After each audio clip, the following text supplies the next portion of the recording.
All right, everybody. We are back at the home studio, and I just want to give you a quick update. So, you know what was going on? I did try to get down to the press conference after the show ended tonight. I got a text that the press conference was going to start in 30 minutes. And we live on a good day. Like when I go down to the beach for the show at 5 o'clock in the morning, it takes me 30 minutes to get there. And so it's Friday night, and the traffic is. Those guys know that I live in Gateway, or we live in Gateway, and so there. Unfortunately, there was an accident on Daniel, so I was stuck behind that. So I'm calling my sister and telling my sister to get down there, and she raced all the way down there. So I finally, and then I called the fire chief, and I tried to get him to see if he could delay it a little bit, and he's not really running the show as far as the press conference goes. So what happened was I finally got through the accident, and I got all the way to that turn at the 7-Eleven there, and then I didn't even know there's a checkpoint there. I mean, who knew there was a checkpoint there? Loads of deputies, sheriff's deputies, and you can't even make the left turn at the 7-Eleven. I said, I'm here to cover the press conference at the base of the bridge. And he said, okay, well, if you're on the list, you can make a U-turn there, and you go tell the deputy who you are. So I made a U-turn. I went over, told the deputy who I was. He was like, I don't know who you are. I'm like, well, yeah. I mean, how would you know who I am? I mean, he goes, show me some ID. And I was like, yeah, my bad. Because when I got the 30-minute warning, I just grabbed the keys and ran out of the house and took Kim's car and tried to race down there. So I didn't have my ID. So I mean, I certainly don't blame anybody. I don't blame anybody about that, except for a 30-minute warning before you have a press conference about a major beach opening. But anyway, enough about that. We did get a press release. And if you didn't see whatever was posted to Facebook by any of the TV stations, so I didn't get a chance to get down there and ask questions.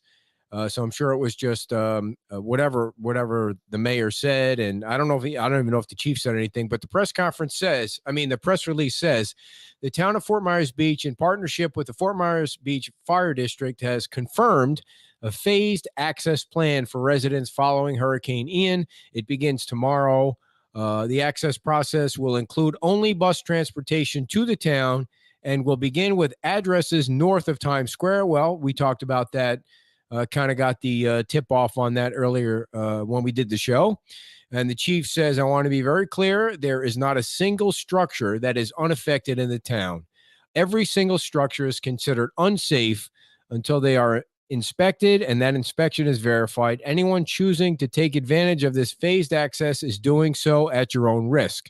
So the time, beginning at 5 a.m., residents can park at the Access Welcome Center located at the Lee Tran Park, and Ride, which is behind the thrift store there, which is where Shuckers and Brian Nagel and those guys were actually set up there, which explains why they're no longer there. They were hoping to be there for a week, but they were told they could no longer be there. So that's where it's all going to start. You're going to get in line to board a bus.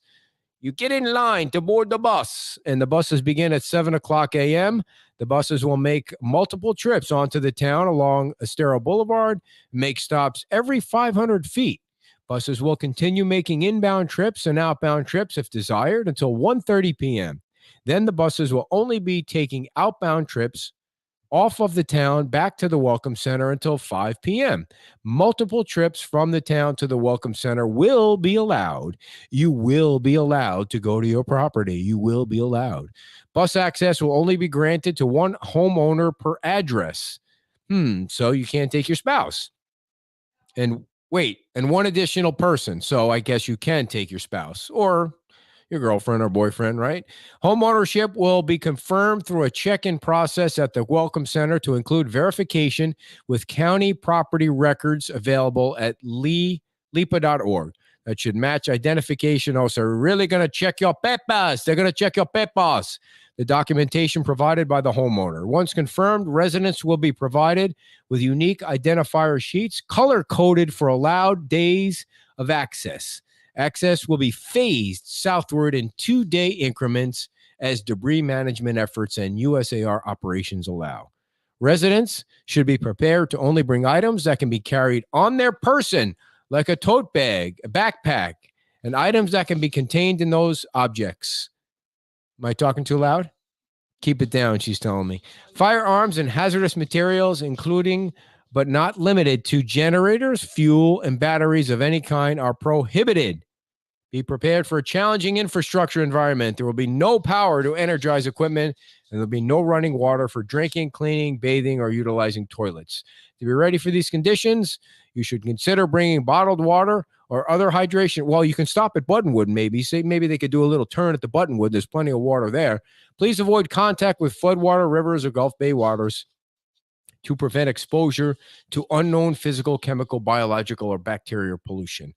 We hope residents understand the limitations that we still face while this plan is put into place, said Martin. So there you go, everybody. 5 a.m.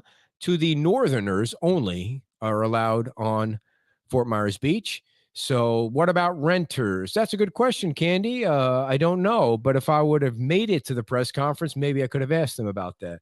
So I don't know. That's a good question. So maybe you should call somebody. Um, if you want to send me an email, I will send you the PIO's phone number so you can ask her. So I'm going to take that press release and I am going to put it on our Beach Talk Radio news site so you can read it in its entirety, because I know I kind of ran through it there. So at 5 a.m., you Northerners, bring your papers. If you have your papers, you can get back on the beach tomorrow. So you can do what you need to do to get your stuff ready, and then I guess we go from there. So that's about it. And thank you all for tuning in. I apologize, I couldn't make it down there in time with my ID. I need to call the sheriff's department and say, hey, how come I always get stopped at these press conferences and they never let me through? But the whole thing with the 30-minute warning was bizarre. But you get what you get. Tomorrow's another day, and we'll see. Maybe one of you out there, one of you homeowners can claim me as your spouse or something like that. So I can get on the island and document what's going on the island, because, they're not going to let me get on that bus because I don't have the proper papers.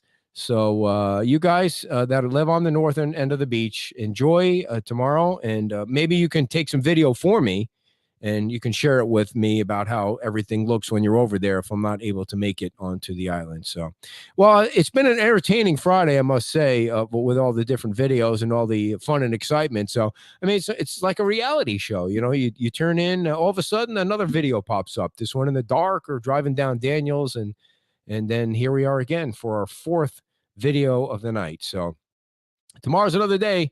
And we'll be back at 9 o'clock tomorrow from the Crown Plaza, and Holly Smith will be our guest. So see you then. We'll have an update on the revenue too. So you guys, have a great Friday. We'll see you.